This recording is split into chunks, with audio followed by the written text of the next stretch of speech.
ሰላም እንዴት ናችሁ? ምን ላድርግልህ እባላለሁ። ይህ የዩቲዩብ ቻናሌ ነው እና በዚህ ዩቲዩብ ቻናል ላይ ይጠቅማል ብዬ ያሰብኳቸውን ሀሳቦችን አነሳለሁ። ለዛሬ ላነሳ የፈለግኩት ሀሳብ ምንድን ነው? በዚህ ዘመን አገልጋዮች የኢየሱስ ክርስቶስን ባህሪ ለብሰው ነው ማገልገል ያለባቸው በሚል ሀሳብ አንዳንድ ነጥቦችን አነሳለሁ እና ኢየሱስ ክርስቶስ በዚህ ምድር ላይ ሲመላለስ ጊዜ ብዙ ባህሪያትን አስተምሮናል እና እኛም ደግሞ ኢየሱስ ክርስቶስን እናገለግላለን የምንል ሰዎች ወይም በዛ ዘርፍ የተሰማሩ ሰዎች የኢየሱስ ክርስቶስን ባህሪ ለብሶ ነው ማገልገል ያለባቸው ብዬ አስባለሁ። ስፔሻሊ የኢየሱስን ስራ የሚሰሩ ወይም የአገልግሎትን ወይም የወንጌልን ስራ የሚሰሩ ሰዎች ማለት ነው እና የኢየሱስ ክርስቶስ ባህሪያት ብዬ ከያዝኳቸው ባህሪያት መሃል አንደኛው ምንድነው? ፍቅር ነው እና ኢየሱስ ክርስቶስ በዚህ ምድር ላይ ሲንቀሳቀስ በፍቅር ይንቀሳቀስ ነበር።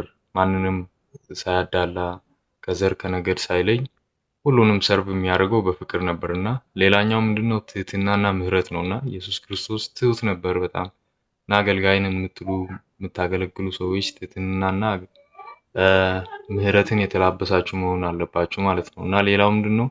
ታጋሽነትና እውነተኛነት ባህሪ ያለው ኢየሱስ ክርስቶስ እና በትዕግስት ነገሮችን ማሳለፍ ይኖርብናል ማለት ነው። ሌላው ምንድነው?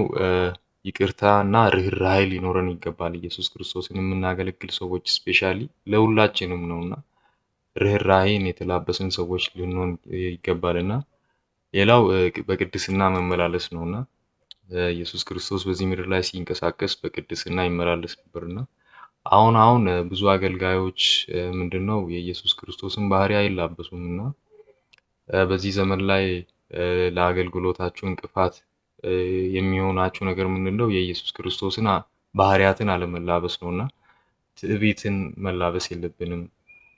የምህረት ልብ ሊኖረን ይገባልና አገልግሎታችን ፍሬያማ እንዲሆን የኢየሱስ ክርስቶስን ባህሪ ተላብሰን ማገልገል አለብንና ያ ሲሆን ሰውም ምንድነው እናንተን በማየት ወደ ኢየሱስ ክርስቶስ ይመጣልና ብዙ ጊዜ አንዳንዴ ባህሪያችንን ከኢየሱስ ክርስቶስ ጋር ኢየሱስ ክርስቶስን መምሰል እያለብን እኛ ግን ምንድነው የራሳችንን የስጋ ባህሪን እንገልጣለን እና ያ ነገር ምንድነው የሚሆነው ለብዙዎቻችን ያው መሰናከል ነው የሚሆነውና በዚህ ዘመን በደንብ የምናገለግል ሰዎች ስፔሻሊ የኢየሱስ ክርስቶስን ባህሪ ተላብሰን ብናገለግል መልካም ነው ብዬ አስባለሁና